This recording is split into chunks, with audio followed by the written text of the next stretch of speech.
Boa noite a todos, sejam muitíssimo bem-vindas e bem-vindos à Uhum. nossa campanha Novembro Azul. E hoje com a palestra Saúde e Autocuidado, a permissão negada ao homem. E o nosso convidado de hoje, que ministrará a palestra, é Gideon Damasio.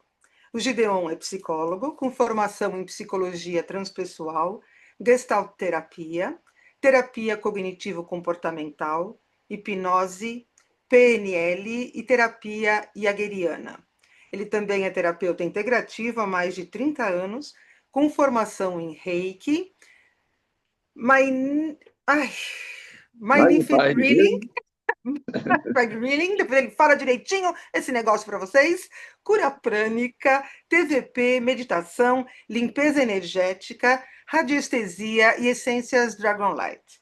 Então, para ministrar a palestra Saúde e Autocuidado, a permissão negada ao homem, Gideon Damasio. Bom, obrigado a você, Kátia, a Beth, a SP Flor, né? Sempre que eu tenho oportunidade de falar com pessoas, com um grupo, a primeira coisa que eu percebo é que é sempre um momento muito único, né? É, Algo que é especial porque é único, não vai se repetir exatamente igual. Então, isso para mim traz assim, uma importância, uma alegria, um prazer redobrado, né? De estar aqui falando e de uma coisa que tem muito a ver comigo, né? Se nós vamos falar de autocuidado, de saúde masculina, ou das dificuldades do homem chegar a esse autocuidado, acho que o primeiro beneficiado sou eu mesmo. Eu vou estar falando, em grande parte, acho que de mim. Eu espero que o que eu venha falar de mim, na verdade, tenha algum uso, algum valor, que possa ser também uma forma da gente entender aos demais homens, né? Eu vou falar aqui de uma forma bem leve, bem tranquila, vou evitar ao máximo teorizar demais. Quando, você, Kátia, fez o contato e falou da questão do autocuidado masculino, né? E de como, de repente, os homens são tão refratários, né? Em relação às mulheres, os homens se cuidam bem menos, fazem muito menos exames preventivos, né? Vão muito menos a terapeutas, a médicos, cuidam muito menos da alimentação, da saúde como um todo. É uma característica quase que universal nossa, dos homens, não nos cuidarmos no nível adequado e muito menos do que as mulheres se tratam, se cuidam, né? Então, quando você fez esse convite, né, ali já naquela primeira conversa com você, o tema já mexeu comigo. E eu gosto muito de tentar sentir o tema, não ir direto para uma teoria, sentir, é como se eu pudesse tocar no tema. E aí, quando veio logo assim, mas o que é o autocuidado? Por que o homem teria tanta dificuldade para o autocuidado com a saúde, inclusive? E logo de cara, lá dentro, veio assim, porque quando você fala em autocuidado, ainda mais com a saúde, naquele momento você tem o quê? Uma sensação de fragilidade. Então, talvez, a grande dificuldade do homem, a grande dificuldade para fazer o autocuidado, é justamente a percepção, a aceitação, o contato, que é uma palavra que nós usamos muito em gestalterapia, o contato com a sua própria fragilidade. Então, de certa forma, talvez seja aí a gênese, uma das causas, né, da dificuldade de autocuidado. Eu acho que é um tema bem vasto e que vai ter causas culturais, seculares, mas eu não vou me ligar muito nelas, não. Eu quero trabalhar exatamente esse ponto, né? De alguma maneira, nós criamos todo um conceito de masculinidade. Nós, homens, somos criados para evitar aquela condição de fragilidade, não é? E quando eu falo isso dos homens, de certa forma, isso também em algum lugar está presente em todas as pessoas. As mulheres também vão ter uma dificuldade de contato com a sua própria fragilidade, uma negação disso. Mas no caso aqui, falando mais especificamente dos homens, né, é justamente isso. Fragilidade por fragilidade, somos frágeis. À medida que somos um ser biológico e temos um corpo, inevitavelmente temos uma fragilidade. A qualquer momento podemos ter um arranhão, tropeçar e quebrar um braço, pegar uma infecção, né? Inevitavelmente vamos envelhecer. Então, a fragilidade faz parte da vida, mas a fragilidade, que é assim, como uma coisa básica, uma coisa biológica, aponta para uma outra fragilidade, essa sim muito emocional, essa muito em termos de postura. A fragilidade significa que você não é capaz. Quando você se sente frágil, significa que de alguma maneira você não é autossuficiente. Significa de alguma maneira que você não tem força, que de alguma maneira você não é capaz de lidar com aquilo. Algo, ou alguma coisa, ou alguém é maior que você. Está fora do seu controle. E esse é o ponto da questão da fragilidade. Todos nós somos frágeis de alguma maneira. Mas no caso da psique masculina, desde a origem, aquele menino lá, ele vai ser, de certa forma, orientado que ele não deve nunca ser frágil. Por quê? Porque ser frágil significa que você não é potente, você não tem força, você não é capaz, você não está à altura. E há uma exigência muito grande de que, se você é homem, você tem que ser potente. É quase que sinônimo. O homem diz, eu sou um homem, ele tem que estar afirmando, eu sou potente, eu sou capaz, eu dou conta, eu sou poderoso. E muitas das vezes isso ainda recai para eu sou o maior, eu sou o mais forte, o mais poderoso. Que aí já é um outro nível da coisa. Mas na base é, para você ser homem, você tem que se afirmar como plenamente capaz 24 horas por dia, em todos os momentos da sua vida. Não é agora eu sou poderoso, é todos os momentos. Esse processo que se instala desde os primeiros segundos da vida do garoto e vai semana após semana se instalando, né, ainda bebê, faz com que ele não tenha escapatória.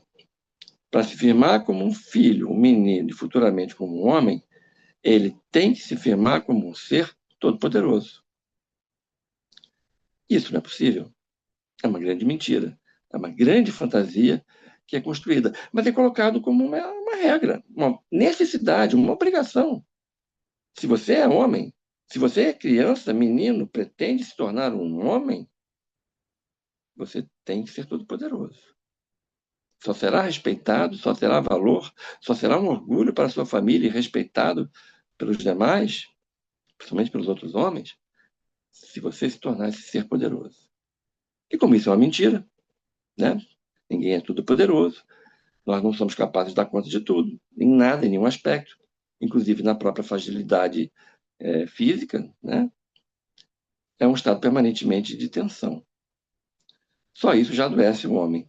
Mas quanto mais você fica sob tensão, porque você está vivendo uma mentira, mais você persevera, e mais você se exige, e mais você luta para ser verdadeiro, verdadeiramente todo-poderoso. E você cria, então, uma bola de neve que não para de crescer, gerando um estado de muita tensão e um estado dissociado. Que a verdade, a realidade, é que você é um ser maravilhoso, excepcional, feito em mais semelhança do Criador, vivendo uma experiência que é frágil. Mas você tem que negar essa fragilidade. Então começa que a dificuldade com o autocuidado masculino está lá na Gênese, porque é baseado numa mentira que é dado a ele para que ele seja aceito, e que à medida que ele compra, ele incorpora, ele introjeta essa mentira, o que lhe resta fazer? Negar a sua própria condição. Eu não sou frágil. Eu sou forte. Eu sou capaz de dar conta de tudo. Eu vou dar conta de tudo. Estou colocando em termos muito idealizados. Tá? Na prática, tem gente que é medroso, depressivo, inseguro, assustado, ansioso desde sempre. Mas essa é a dinâmica que se coloca. Né? Então, reparem que esse autocuidado, se eu estiver falando de uma forma muito complicada, por favor, façam uma parte, me interrompam, peçam para eu falar mais devagar, peçam para eu ser mais claro, porque eu vou no embalo, tá? Mas observe, então, que esse autocuidado ali, ele se tornará difícil, porque o ser humano, perdão, o homem, né, e o ser humano também, ele permanentemente tem que estar num estado de negação. Tem que negar a realidade, negar a sua própria condição. Quanto mais ele tem que negar, quanto mais ele tem que ficar nessa negação, menos ele pode assumir qualquer momento de necessidade de fragilidade, qualquer fragilidade. Então, você veja a situação aqui. De repente, é altamente recomendável que você se cuide, né? Olha quantas campanhas temos aí de saúde. Você tem que chegar e procurar fazer exames, ir a um médico, ir a um terapeuta, fazer uma batelada de exames a cada ano. Mas o que acontece nesse momento? Sem ali o homem perceber, naquele momento é como se ele estivesse dizendo: espera aí, como é que é isso? Eu sou forte, eu sou um todo-poderoso, não tem problema comigo. Eu agora tenho que chegar e dizer que vou lá fazer um exame preventivo. Para que isso? Se eu tiver uma doença, eu vou encarar a doença. Né? Nem sempre se pensa assim racionalmente. Mas, num nível mais lá em segundo plano, a postura masculina, a psique masculina diz: você nunca pode, não se pode colocar com medo da doença. Você não pode se colocar numa condição que você está temeroso que possa ter uma doença. Mesmo que você não esteja temeroso, você está apenas seguindo o bom senso de fazer exames rotineiros, de cuidar da alimentação, de pedir uma orientação a um terapeuta, a um nutricionista, a um personal trainer, a um médico, a quem quer que seja. Mas tudo isso vai na contramão da sua necessidade de ser o todo-poderoso. Então, primeiro, o mero fato de eu estar buscando ajuda, mesmo que seja preventivamente, é uma quebra nesse paradigma que eu dou conta. Segundo, fazer um exame ou pedir ajuda a alguém. Não, eu sou poderoso, eu sou o máximo, eu dou conta, né? Vou morrer, mas vou morrer calado, sem reclamar. Vou ficar doente, mas eu vou ser durão. Então, toda essa dinâmica inibe a iniciativa, inibe a tomada de assim, eu vou lá, claro, não custa nada. É inteligente me cuidar, é inteligente fazer um exame, é inteligente pedir orientação sobre a melhor forma de viver, de dormir, de me alimentar, melhor forma de ter relacionamentos, de como lidar com os estresses da vida. Buscar orientação, né? Conhecer o seu próprio corpo, conhecer a sua própria mente, o seu coração. Mas tudo isso só é possível quando você não está preso à absoluta necessidade de ser pleno e poderoso. E esse pleno e poderoso, quando vai se instalando ali na nossa psique masculina e se instala na nossa sociedade como um estilo de vida, fala muito que você também não pode ser dependente, não é? Porque no nosso primeiro momento de vida, como criança, como bebê, para ser mais exato, é um momento de extrema dependência. É um momento de maior fragilidade, mas é também um momento de maior dependência. E isso está gravado dentro de nós. Então, à medida que começa a se dizer para o homem que ele não pode ser frágil, significa de alguma maneira também que está sendo dito para ele: olha, você tem que se emancipar. Você não pode ser dependente da sua mãe. Você não pode ser dependente da sua família. Você não vai ficar aí no colinho da mamãe. Você tem que ir para a vida. Você tem que crescer. Você tem que ser forte. Então, de certa forma, existe um duplo movimento: fuga, negação da fragilidade, e o corte com o vínculo do afeto, com o vínculo da dependência. O afeto é cortado por duas razões. Primeiro, porque ele tem a ver com o vínculo. Se eu tenho que diminuir o meu vínculo, para não me tornar dependente, porque eu estou mostrando que eu não sou frágil, acaba que eu diminuo a capacidade de criar vínculo, diminuo o afeto. Por outro lado, na mesma direção, eu sei que eu estou sendo muito resumista, resumindo muito, tá? Para não alongar demais. Da mesma forma, dentro do processo de negar a fragilidade, começa o processo de negar a emoção. A emoção todo mundo fala, né? Não se controla. Tentamos controlá-la, mas a emoção brota. O que é emoção? Difícil definir, né? Emoção, sentimento, mas é uma. Eu gosto de dizer assim: quando eu tenho uma emoção, o mundo lá fora não está mais lá fora. O mundo se fez dentro de mim. Senão eu estou olhando para o mundo, estou vendo coisas, estou dizendo, olha lá aquilo ocorrendo, aquilo é bom, aquilo é ruim. Mas eu posso fazer isso neutramente. Mas quando eu me emociono, aquilo que está lá no mundo tocou em mim. Aquilo se tornou mais próximo de mim. Eu me emociono com algo que eu estou ouvindo, vendo, né? Algo que é fora de mim. Então, é um momento que o outro não está longe, está dentro. Mas, justamente, então, toda vez que você se emociona, a emoção, ela ocorre porque existe o quê? Um vínculo, um relacionamento. Existe um outro. Pode ser uma pessoa, pode ser um lindo pôr do sol, uma linda tarde, um passarinho entrando pela janela, uma música, alguma outra coisa, um outro, tocou em você. E a sua reação, ela é fruto de você, é sua emoção, você é responsável por ela, mas ela só ocorre no que que nós em psicologia chamamos no entre da relação. É eu e o outro.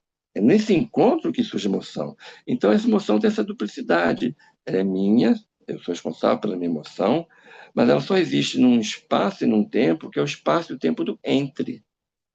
Mas como tem um entre, você imagina se você está fugindo da fragilidade. Quanto mais você dá atenção, quanto mais você cria vínculos, quanto mais você se permite emocionar, mais você está aberto para o entre. E o entre tira não é só você, tem um outro. Como você pode ser poderoso se tem um outro que causa uma emoção em você? E o outro pode te emocionar e de repente ficar triste. Tristeza é uma coisa que ninguém quer, tristeza é fragilidade, medo é fragilidade, não é? Então você também começa um processo de negação do vínculo e negação do emocionar-se. Você vai se fechando. Você fecha para si próprio, no primeiro momento, você entra em autonegação das suas necessidades mais básicas, né? Até de fome, né? Está com fome, não fala que está com fome. Está com dor, não fala que está com dor. E começa um processo quase que simultâneo de negação do contato com o outro, da capacidade de se emocionar. Então você vê que nós estamos entrando bem no estereótipo do homem, né? O homem não se emociona. O homem é frio. O homem é independente, né? Talvez o suprassumo, o paradigma moderno da ideia do homem é aquele homem representado nos filmes antigos dos anos 40, 50, de cowboy, né? Muito representado na figura do Clint Eastwood daquela época, né? Que era o cavaleiro solitário. Era um cara forte, calado, silencioso, que chegava de cavalo numa cidade do Velho Oeste. Ele não tinha passado, ninguém sabia de onde ele vinha. Ele fazia, acontecia, era o herói do filme. Alguma mocinha se apaixonava por ele, mas ele ia embora. Ele não ficava na cidade, ele não casava com a mocinha, ele entrava solitário e ia embora solitário. E ele não se emocionava. Ele não ria, ele não chorava, ele não tinha um momento de lazer, ele não tinha um momento de descanso, no máximo tomar um drink no bar. E isso era o sonho de todo homem até aquela época, ser este homem. Era este o paradigma, né? Tudo bem aí? Estou batendo um papo aqui, né? Tentando falar do autocuidado masculino, né?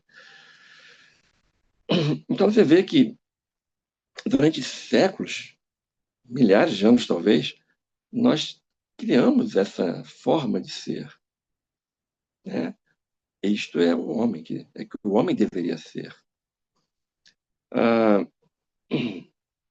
um ser solidificado, congelado, endurecido, que não pode ter fluidez. Fluidez é relaxar, é se entregar e confiar, que foi se ausentando do toque do corpo. Começa aí outra dificuldade com o autocuidado. O autocuidado, né, se a gente pegar a ideia de saúde, a saúde tem a ver com o corpo, tem a ver com a emoção, tem a ver com uma série de coisas, né, no conceito mais ampliado de saúde. Mas se a gente pensar a ideia do próprio corpo, o autocuidado significa olhar esse corpo, sentir esse corpo, sentir onde está mais duro, onde está mais tenso, sentir se ele está precisando de alguma alimentação especial, se ele precisa de um toque, de um descanso. Descanso. Olha que palavra difícil para um homem. Mas esse corpo é negado desde o primeiro momento. Porque muitas das nossas primeiras fragilidades são muito fisiológicas. Você tem fome, você tem sede, né? Você é pequeno, não tem força para alcançar nada, né? O medo está onde? A tristeza está onde? Está no corpo. Seu corpo fica tenso quando você tem sei lá, um trovão. A criança se assusta. Para com isso, criança. Para com isso, garoto. Que medo de trovão? Você é só um trovão. Para de frescura. Então, quando você começa a supressão das emoções, aí vamos pegar a ideia do Reich, né? Das couraças musculares. Você tem que bloquear o seu corpo. Seu corpo tem que ser um corpo duro, um corpo que não reage, né? Ele não pode reagir, porque a emoção, nunca tem uma emoção sem um correlato físico. Você não vai encontrar alguém que está morrendo de raiva com um olhar tranquilo, relaxado. Você não vai encontrar uma pessoa que está, assim, deprimida, com cabeça erguida, olhar aberto, um sorriso. Ela está abisbaixa, não é? Raiva, medo, alegria. Você vê o correlato físico. De longe você pode reconhecer uma pessoa, você vê qual é a emoção que ela tem pela posição física, não é? Então, desde o primeiro momento, começa também uma falta de permissão, né? Olha aí o tema de hoje, né?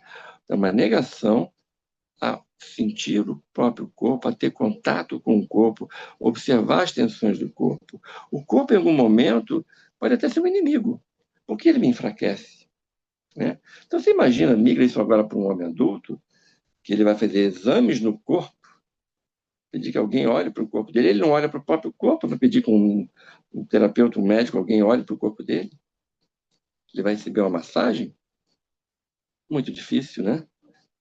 Porque ele está num estado de faltar permissão a ele.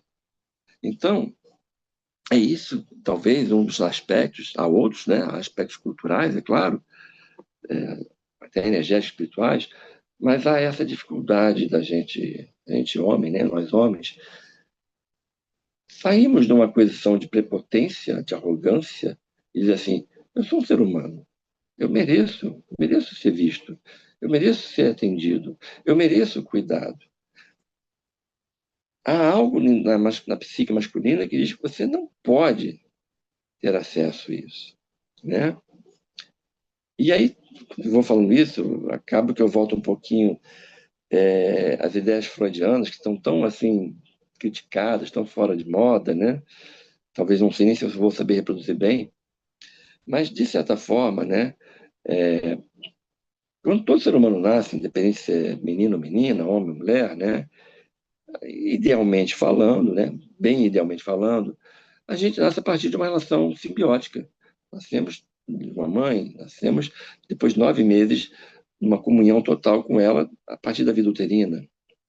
Assim que nascemos, todo envolvimento com o seio materno, amamentação, não é tão simbiótico, você não está mais no corpo da mãe, mas idealmente falando, ainda é um momento mágico de comunhão, né? E se a gente olhar ali aquele primeiro momento infantil do bebê, o bebê ele tem e precisa ter a sensação que ele é o centro do mundo, que por ele ter nascido, tudo vem facilmente para ele, todo mundo existe para satisfazê-lo. Ao mesmo tempo, ele tem uma profunda sensação de que ele é um ser maravilhoso, porque todo mundo está tão contente. Ele não fez nada e está todo mundo feliz. Essa é a condição ideal. Nem todo mundo nasce com essa condição preenchida. Tem criança que é abandonada ali, né? Tem rejeições e rejeições, tem histórias complicadas. Mas nós nascemos com essa coisa muito mágica, né? Beirando a perfeição. E o que acontece? Acontece muito rápido até. A cada dia, a cada semana, essa imersão, essa maravilha que é ter a mãe para você ou a família para você, ela não se sustenta. Inevitavelmente, a mãe tem outras tarefas, a mãe volta a trabalhar, a família começa a cobrar coisas de você, você começa a ter obrigações, ou seja, esse momento não dura.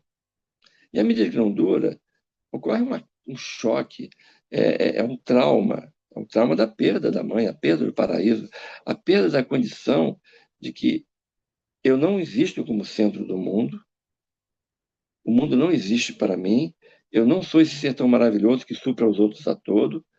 Pelo contrário, eu entro agora num mundo que eu tenho que lutar para ser aceito, que eu tenho que barganhar. Então, não vou entrar muito em detalhe aqui, né? O Freud definiu isso como complexo de Édipo e tal, não vou entrar na teoria, né? Mas ocorre ali uma queda, né? Um baque. De certa forma, você perdeu o vínculo, o contato, que era o vínculo, o contato onde você era totalmente cuidado, onde você tinha ainda a chance de comunhão, né? E no caso do menino e da menina ali, vamos botar assim, ocorre uma diferenciação. Culturalmente, se aceita mais que a menina ainda mantenha um contato com a mãe. E, de certa forma, o Freud dizia que a mulher talvez superasse um pouco esse baque, porque a menina consegue se identificar mais facilmente com a mãe. É dito a ela que ela também é uma mulher, que ela também no futuro será uma mãe. Ela começa a perceber que o corpo dela tem semelhanças com o corpo da mãe. Então, a perda que ela sente naquele momento, que é irreparável, é um pouco amenizada, um pouquinho, né? Amenizada porque ela consegue fazer uma identificação com o fato de ser mulher também, que um dia será mãe, como a mãe dela é, ela identifica com o corpo, e isso faz com que ela introjete, bota lá dentro da psique dela um núcleo que diz: bom, eu perdi essa união mágica, mas algo está dentro de mim. Então ela fica um pouco mais protegida. Mas o garoto não tem essa opção. O menino, o homem não tem essa opção, ele não tem como se identificar com a mãe. Muito pelo contrário. A mensagem que se dá, a mensagem paterna que se dá, a mensagem que a sociedade dá, eu digo assim, se afaste da sua mãe. Hoje melhorou muito, tá? Mas eu ainda sou de uma geração que depois de pouco tempo, passado uma coisa de bebê, a mãe não pegava tanto a criança no colo, menino no colo, né? Pegava mal. 3, 4 anos de idade, a mãe já não pode fazer tanto carinho. Hoje em dia está muito melhor. Mas antigamente havia uma mensagem assim: você tem que ir para o mundo do pai, e se afastar do mundo da mãe. Você não pode ficar ali, não pode ficar no colinho da mamãe. Filhinho da mamãe você não vai ser. Não chore, seja firme. Tudo isso vai cortando, podando precocemente contato com a mãe. Contato com a mãe passa a ser um contato proibido e vigiado, é um tabu. Você não pode mais ser tocado, né? Você não pode ficar pelado na frente da mãe. Uma série de coisas assim. Então, tudo isso está dentro da psique masculina como negações, como tabus, como proibições. Então, quando se fala assim, olha, você é um homem adulto, poxa, se cuida, busca ajuda, faça exames, vá a uma consulta, né? Como é difícil para ele. Porque ele, para se construir como homem, segundo essas regras todas, teve que ir na contramão de sua vida inteira. Não tenha contato, não fique sob os cuidados de ninguém, você não pode ficar nos cuidados da sua mãe, né? Não chore, seja forte. Está doendo? Levanta a cabeça e vamos lá. Para de frescura, é só um arranhão. E de repente se diz agora para esse homem: não, vai lá fazer exame, vá ao médico, né? Faça terapia. Caramba, como é que ele vai conseguir isso? Né? E com um detalhe muito interessante, né? É, é, o homem vai se constituindo como homem desde a tenra infância até a vida adulta, mas ele nunca tem muito espaço para falar sobre emoções, sobre os dogmas da vida, os dilemas da vida, sobre crescer, o desafio da vida adulta. De repente, ele cai de paraquedas na vida adulta. Eu me lembro quando eu era adolescente, né? Que as meninas liam lá algumas revistas mais femininas, e na revista feminina sempre tinha lá uma entrevista com um médico, tinha um artigo do psicólogo, terapeuta, que falava sobre relacionamento, sexualidade, saúde, alimentação, e elas se informavam sobre aquilo. E nós homens não tínhamos nada disso, né? No máximo era a revista de carro e revista Placar sobre futebol, que certamente não tinham artigos sobre isso. Então, você não tinha nem esse acesso a discutir, falar de saúde, da própria fisiologia, do seu corpo, falar das emoções. Totalmente cegos e tendo que ser aquele adulto que tem que ser forte, firme e tal. Então, olha a dificuldade. E ainda modernamente se botou mais uma pressão que agora você, ao mesmo tempo, tem que ter emoção. O homem agora tem que ter emoção. Mas foi negado a vida inteira, né? E agora como é que fica? Eu vou falando essas coisas e vão vindo, assim, mensagens, lembranças, né? E eu me lembro, já há muitos anos atrás, eu assisti num congresso, ele não era psicólogo, não me lembro qual era a formação, não sei se ele era um sociólogo, mas era um congresso que falava sobre gênero, sexualidade, E ele dizia assim que ele tinha feito uma pesquisa muito grande sobre sexualidade masculina, né? Tentando entender o que define um homem como homem, né? E ele dizia o seguinte, que o homem, na verdade, ele vive um problema que ele tem que atender a três nãos. Para ser homem, você tem que se basear em três nãos, né? É assim que se definia um homem. Isso segundo a conclusão dele, que depois eu li em outros lugares. E ele dizia, um homem não pode ser um filho da mãe, um filhinho da mamãe, para ser mais exato, né? Então, quer dizer, o homem começa por uma negação. Se você é homem, você não pode ficar muito preso à sua mãe. Vai a qualquer coisa correr para o colo da sua mãe. Isso aqui agora, para o adulto, parece irrelevante. Mas uma criança de 4 anos, um menino de 4, 5 anos de idade, não corre para sua mãe, não, hein? Não vai lá ficar ali, para disso de frescura. Então, de certa forma, nesse estudo, né, se concluía que o homem, para se acreditar homem, para se mostrar homem, para se sentir valorizado e seguro, ele tem que atender essa regra. Você não pode ficar correndo para o colinho da mamãe. É o primeiro não. O segundo não, acho que também já conversamos aqui um pouco. Você não pode ter emoção. Se você é homem, você não se emociona assim. Que é isso? Que frescura. Então, é uma regra, né? E a terceira, e aí dava, terceiro não, estava bem no campo da sexualidade, era você não pode ser gay, né? Por que entrava essa terceira negação? Olha o drama. No momento que, desde cedo, na criança, no menino, se diz você não pode ter acesso à emoção, você não pode ser dependente, não pode ser frágil, não pode ficar ali no colinho da mamãe, ele é expulso do contato com a mulher.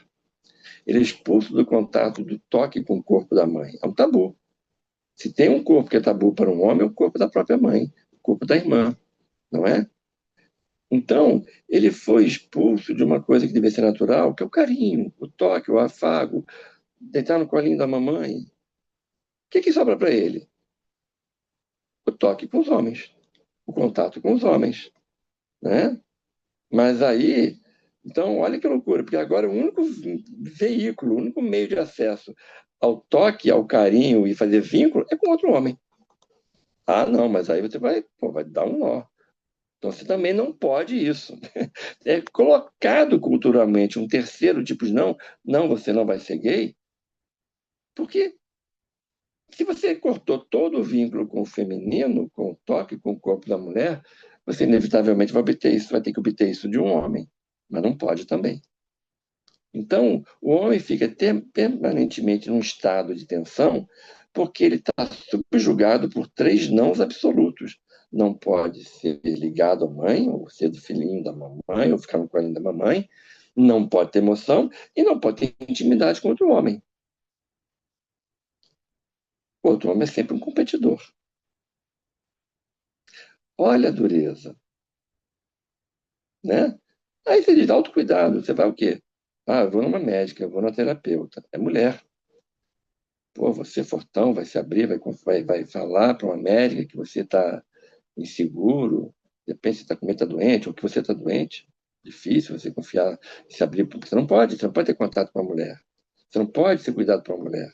Ah, então você vai no médico, um homem. É um homem. Você vai dizer para outro homem todo poderoso que você não é poderoso, que você não é capaz, que você está inseguro, que talvez você esteja envelhecendo, que talvez você esteja doente, que você está com uma doença, né? Olha que coisa terrível. É.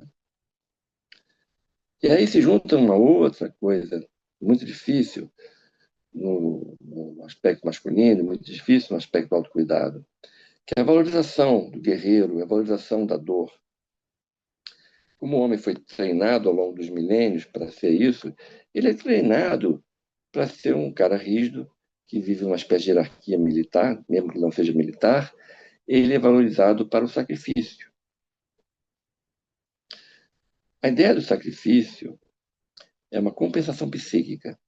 No momento que você é expulso do convívio com a mãe, expulso do convívio com a mulher, expulso do convívio com o feminino, você é expulso de você próprio, você não pode ter contato com o seu corpo, você não pode ter contato com suas emoções, você não pode olhar para as suas necessidades, e, portanto, você não vai satisfazê-las.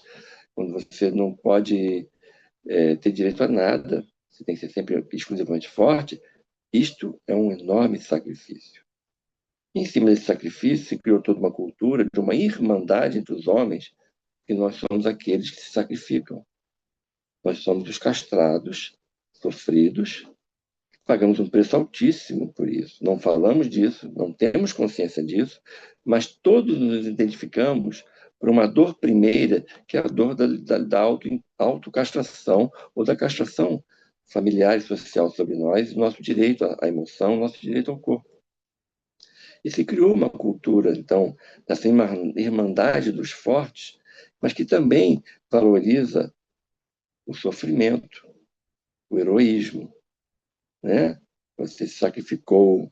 Tanto que se fala muito hoje em dia, eu me sacrifico pela família, eu me mato de trabalhar para não faltar nada para minha família. Virou uma ideologia. E você, quando sente que eu sou este homem, você se dá valor. E você espera o quê? Me valorize e me respeite, porque eu pago um preço muito alto. Eu fui negado e ajo socialmente como um batalhador, um herói, um trabalhador, né?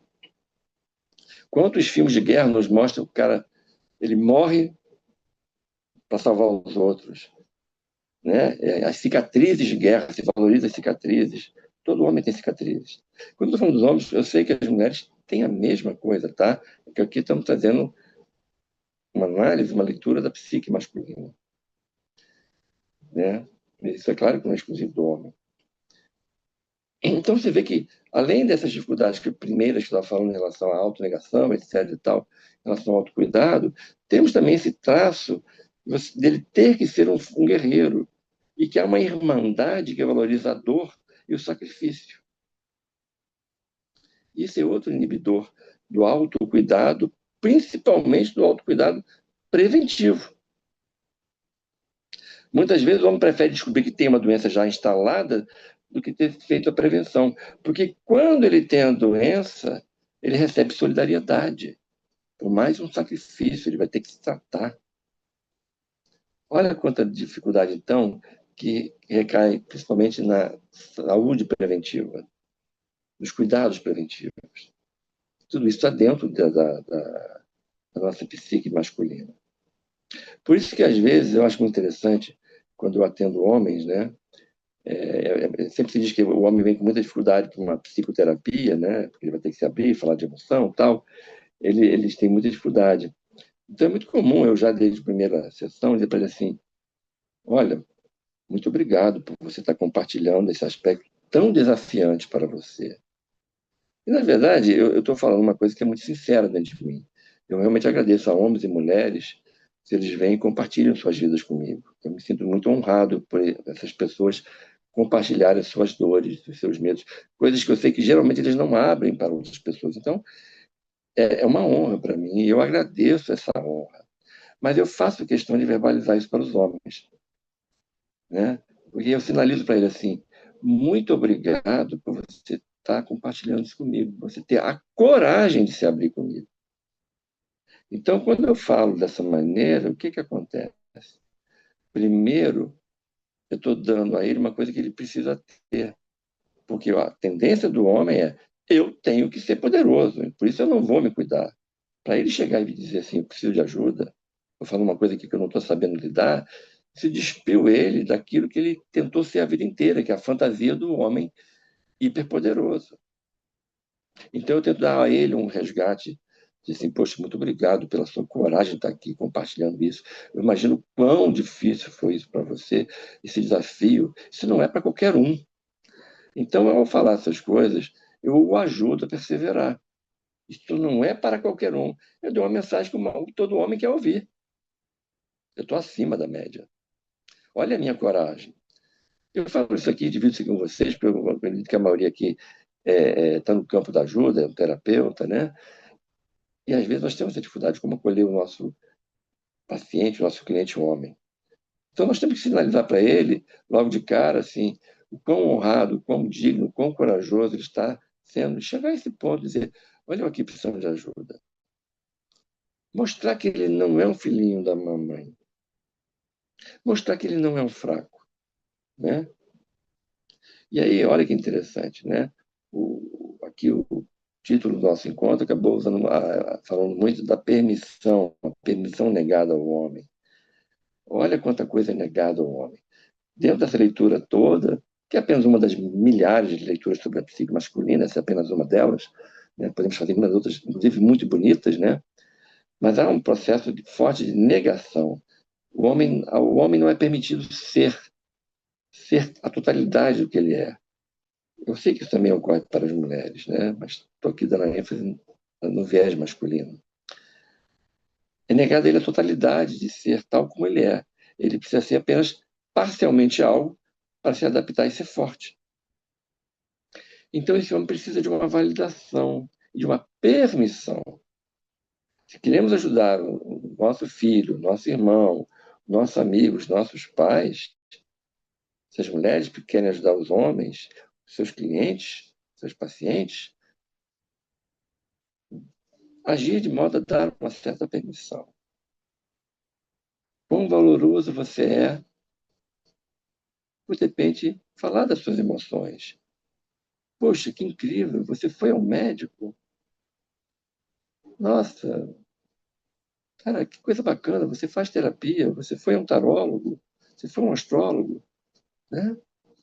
Pô, pô, você está usando floral? Cara, você é muito inteligente, né? Tomara que os outros fizessem a mesma coisa que você. Essas sinalizações enaltecem e, ao mesmo tempo, dão permissão ao homem, né? Não sei se eu estou falando algo que seja útil aqui, mas é o que me ocorre nesse momento. E eu estou rindo aqui agora porque eu lembrei de uma coisa que eu pensei um pouquinho antes do início aqui da nosso encontro aqui, né? Eu estava pensando assim, poxa, o que eu posso falar ali que seja interessante? E, por uma razão muito gozada, quando eu comecei a pensar nisso tudo, eu me lembrei do Chico Xavier, numa passagem muito gozada dele, tá? O Chico conta que, isso está até naquele filme sobre a vida dele, tem essa passagem, né? O Chico contava que uma vez ele estava num voo e o avião entrou numa turbulência terrível e todo mundo ficou nervoso, todo mundo começou a gritar que o avião ia cair, que todo mundo ia morrer, que ele entrou em pânico e começou a gritar junto com todo mundo, desesperado, o avião vai cair, vou morrer, vou morrer, vou morrer, vou morrer, vou morrer, aquele caos total. Aí ele conta que de repente o Emmanuel apareceu lá no meio do avião, assim, Chico, meu irmão, o que está vendo? Que desespero é esse que nós sentimos lá em cima do seu desespero? O que está vendo? E aí o Chico falou assim, meu Deus, eu vou morrer, o avião vai cair, eu vou morrer, né? Eu nem sei se a história é exatamente assim, tá? Estou tentando lembrar de cabeça. Mas ele entrou naquele desespero, o Emmanuel olhou assim para ele e disse, mas Chico, pelo amor de Deus, logo você? Com medo da morte? Né? E o Chico não conseguia acalmar, não enche o saco, me deixa aqui com meu medo da morte, né? Aí o Emmanuel virou para ele e falou assim, tá bom, mas pelo menos morre com dignidade, morre calado e não atrapalha os outros. Eu lembrei dessa cena, muito gozada, que o Chico conta, né? Mas eu lembrei dela pouco antes de começar aqui o nosso encontro, e eu pensei, cara, que coisa louca, né? A fala do Emmanuel, esse grande mentor do Chico, é uma fala típica da castração masculina. Morra, mas morra calado. Até num momento espiritual, o mentor solta essa, fica com raiva do Chico e diz, morra, mas morra sem atrapalhar os outros. Morra calado, com o seu medo. Olha a força dessa castração. Né? Me perdoe lá o Emmanuel e o Chico, de repente eu estou exagerando aqui, é só talvez uma leitura um tanto quanto ingrata, né?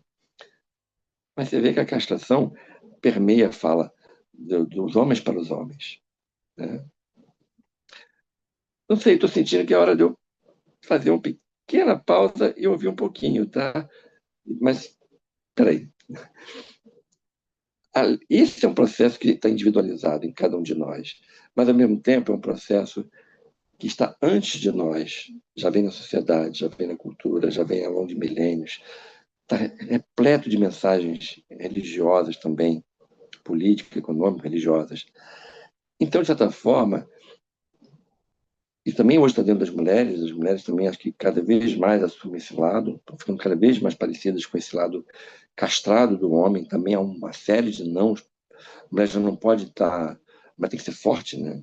Mas tem que ser forte, a mulher tem que superar o homem, então ela tem que ser mais forte que o homem. Imagina, o homem já está na posição de hiperpoderoso, imagina a situação, um beco sem saída que estão empurrando as mulheres, né?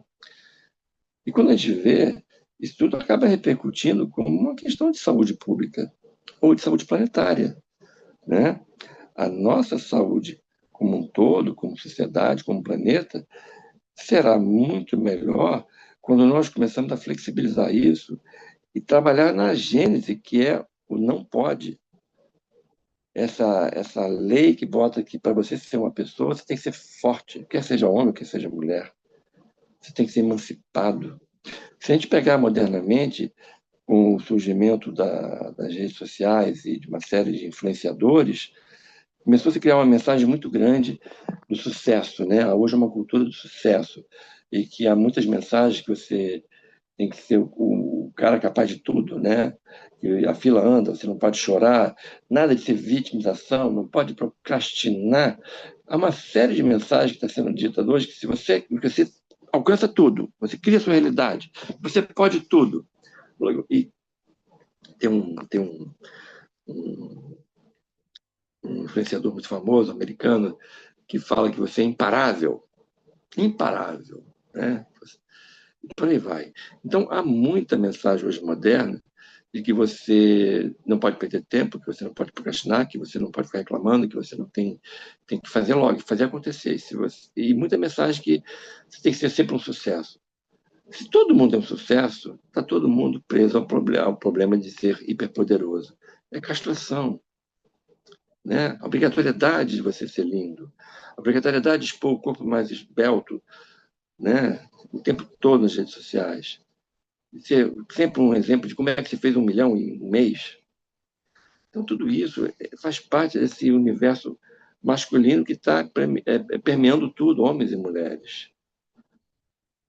Para mudarmos isso, para que nós possamos ter uma saúde maior e melhor, nós temos que conversar e começar a aceitar a nossa fragilidade pessoal. Se eu não aceito a minha própria fragilidade, eu como homem não vou aceitar a de nenhum outro homem, e nem de uma mulher. Se eu não posso relaxar e aceitar o meu envelhecimento, os meus cabelos brancos, que eu não dou conta de um monte de coisa, o que eu vou ser? Eu vou ser a mentira. Eu vou continuar sendo aquela mentira que disseram que eu tinha que ser desde criança. Você dá conta, você tem que dar conta. Eu não vou poder relaxar. Eu vou para um paraíso ali, um resort, uma praia, vou para o campo, para a montanha. Que adianta se quem chega lá é aquele ser prisioneiro da castração, obrigado a ser uma máscara, obrigado a ser sempre forte, que não, né? Tem pernilongo aqui? Problema nenhum, não sinto nada, pode picar à vontade. Então eu tenho que relaxar, eu tenho que soltar. Acho que a mensagem que nós temos que passar aos homens, a nós homens aqui, é um pouco. Você pode, tá tudo bem, tá tudo bem. Por que não? Né? Porque não já é meio caminho andado, né? Quem sabe? Por que não? Tudo bem, gente. Agora eu acho que eu posso fazer uma pausa e parar de falar muito. Como é que vocês sentem isso em vocês? Como é que vocês acolhem isso? Se é que eu posso complementar com mais alguma coisa aqui. Eu queria fazer um comentário. A gente tem alguns minutos ainda, né, antes de dar o horário. Mas assim, quando Muito você fala da questão do acolhimento e da permissão, eu lembro muito que nos cursos de terapia floral, quando a gente ensina como que o Dr. Bach ensinava o time dele a atuar, né, perante os clientes, né, na época. A gente tem um texto do Victor Bullen que retrata, né, mostra como o Dr. Bach ensinava isso. E ele falava que esse para haver esse reconhecimento e essa valorização da coragem daquele que procura ajuda, que isso é essencial, né? A pessoa tem que sair melhor do que ela entrou no seu consultório. Então, é verdade. essencial que você valorize a coragem que essa pessoa teve de buscar ajuda, né? E eu lembrei muito disso quando você falou do aspecto da permissão, né? E uma coisa que eu vejo de dor nos clientes é assim, obviamente, homens e mulheres, mas eu acho que em especial nos homens, né? É você sair do status de saudável, de sarado, para o status de doente. O medo de fazer o exame e descobrir que tem alguma doença faz com que você mude de status, você vira o doente. Então, o medo de ser o doente faz com que você não busque descobrir o que você tem. Você fica até o último momento enrolando, né, para não tomar contato com essa mudança. Né? Agora eu mudo de um lugar para o outro. Você está você tá falando, eu me lembro de muitos homens que eu conheci, e bem na época da inclusão da AIDS, né? A AIDS até hoje é um problema grave, né? Mas houve aquela fase inicial que não se tinha compreensão nenhuma sobre a AIDS e nenhuma opção de tratamento. Então, o diagnóstico de AIDS era pavoroso, né? E depois aí começou a se ver que tinha a ver com transmissão pelo sangue, transmissão sexual, aí começaram as primeiras iniciativas de proteção, né? E havia os testes, né? Aí eu reparei na época, assim, que os meus amigos que eram, então, digamos assim, de maior atividade sexual, né? Se recusavam a fazer qualquer teste, né? E os homens mais tranquilos, eventualmente, quando o médico pedia fazer um teste ou ia doar sangue, faziam tranquilamente o teste de HIV, né? Mas aqueles meus amigos que tinham uma vida sexual de maior risco, né, não faziam. Eu conversei com alguns na época e perguntei, falei, cara, tu não fica preocupado? Você não faz um teste? Você mesmo falou que bebeu todas e transou com não sei quantas, sem camisinha. E aí eu falei, cara, se eu tiver, eu tenho. Mas eu não faço esse teste. Quer dizer, porque a chance dele pegar era bem real. Afinal, o cara não usava camisinha e tinha uma vida hiperativa, né? Esse cara justamente não fazia o teste, né? E os outros que, sei lá, não tinham esse tipo de vida, que usavam camisinha, que tinham uma vida mais... faziam, porque eles provavelmente sabiam que não teriam um diagnóstico positivo. Então você vê o medo, né? E a negação o tempo todo.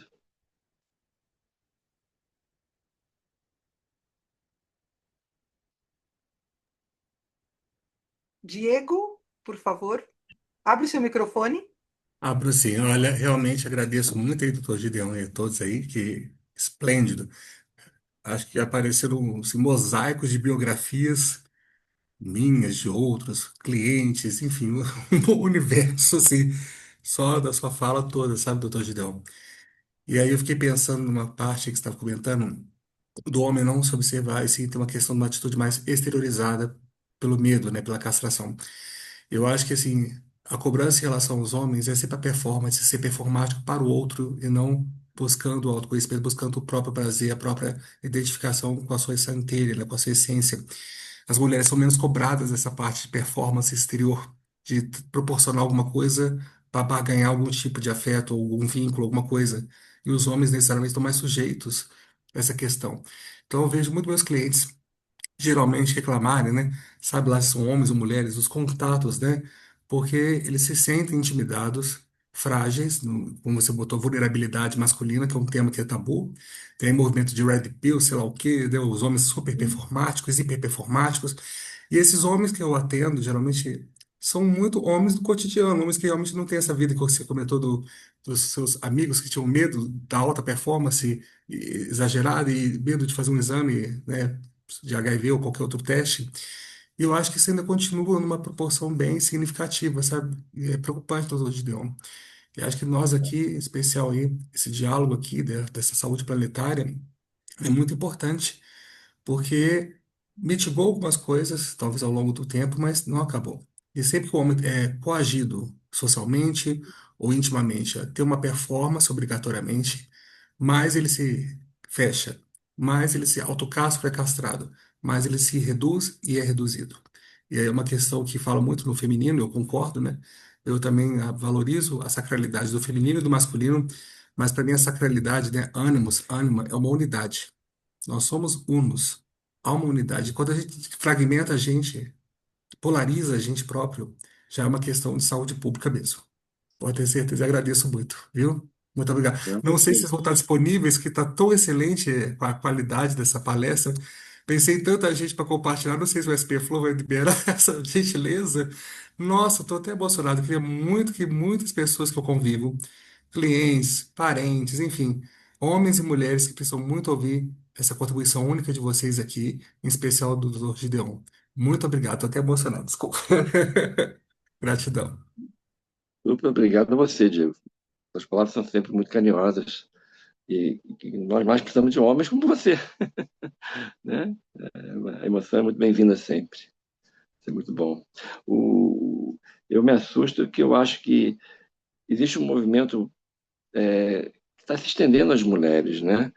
A sociedade moderna está transformando todo mundo em alguém de performance, né? Todo mundo tem que performar.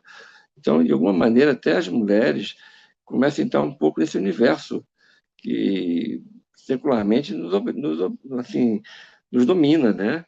E, e eu não sei se nós estamos atentos a isso, né? Mas temos que ser super-homem e Mulher Maravilha, necessariamente? Não, né? Verdade. E, e, e você falando, eu gostei muito quando você usou o termo do temos que performar, né? E a ideia da ultra performance. Quando você fala isso, me vem um outro aspecto também dessa coisa da, da negação masculina, da castração, né? A partir do momento que foi negado o autocontato, perceber a si próprio, perceber a emoção, a sensação, o que acontece ali, né? Nós ficamos presos num mundo apenas do masculino. E aí eu gosto de usar mais a palavra yang, né? Porque quando a gente fala de masculino e feminino, nós temos várias imagens, vários estereótipos, né? Então eu gosto de usar uma palavra neutra como yin e yang, que que é? O yang é o masculino, o yin é o feminino. O yang é a ação, né? O yin é o acolhimento, né? Então, homens e mulheres têm a ação e o acolhimento. Quando nós, homens, fomos cortados desse autocontato e do acesso ao afeto, acesso à mãe, ao afeto à emoção, só sobrou o universo da ação, do yang, o universo do masculino. Então, o que acontece? Nós temos que performar. Se eu não posso sentir, eu tenho que causar um efeito. Eu só percebo quem eu sou pelo efeito que eu vejo nos outros. Eu só sei se eu sou inteligente se os outros digam, ó. Eu só sei se eu sou forte se o outro, ó. Porque eu próprio não me percebo. Então, os homens começaram a não se auto-perceber e ficaram cada vez mais polarizados assim, eu tenho que fazer, eu tenho que estar na ação, eu tenho que ser a causa sempre, né? E minimamente no polo yin, que é do acolhimento, da percepção, que tem a ver mais com a emoção. Então fica uma coisa assim, e para eu poder perceber minimamente, eu tenho que fazer uma overdose de ação. Não basta uma coisinha para eu ir, não, isso é legal, não, tem que ser um negócio para ver. Nossa, 1.000 pessoas ficaram com medo de mim, então eu sou poderoso. 1.000 pessoas ficaram sorrindo, então eu sou um cara legal, né? E as mulheres foram treinadas para serem mais só o polo yin, porque o yang era a exclusividade do homem. Então, quando você falou da palavra que hoje nós estamos virando uma sociedade de pessoas muito performáticas, né? É esse um dos problemas, né? Você tem que botar carga no que você faz para você se sentir, para você se perceber, em vez de apenas sentir. Você não sente com o seu corpo, você tem que ver o que o seu corpo causa no outro. E por aí vai, né? Ficou. Então, o nosso horário deu. E, Gideon, queria agradecer imensamente pela sua generosidade, pela sua gentileza. Foi uma delícia esse nosso bate-papo. E eu espero que ele tenha deixado um gostinho de quero mais em todos vocês, né? Porque no dia 16, agora, na semana que vem, no domingo, nós teremos uma roda de conversa, né? Para ampliar um pouco mais esse assunto. Vai ser no dia 16, das 17 às 19 horas, também pelo Zoom. Vocês já estão inscritos, né, no, pelo Linktree da SP Flor, né? Vocês já estão inscritos, mas aqueles que estiverem assistindo posteriormente essa gravação e quiserem se inscrever, ainda dá tempo, né? É só buscar nas redes sociais da SP Flor, que tem a indicação das palestras e dessa palestra e da roda de conversa. Então, estão todos convidados, né? Essa iniciativa, ela se chama A Saúde Planetária Começa em Você. Justamente por isso, a gente quer, né, e promove na SP Flor, como Associação Brasileira pela Saúde Planetária e Terapia Floral, a gente promove ações pela saúde planetária. Mas lembrando que tudo isso começa na gente, no nosso interior. Então, se nós não soubermos nos autocuidar, como é que a gente quer cuidar do todo? Apesar de que a gente faz tudo ao mesmo tempo, né? A gente aprende a se cuidar, a cuidar do outro, a cuidar da vida.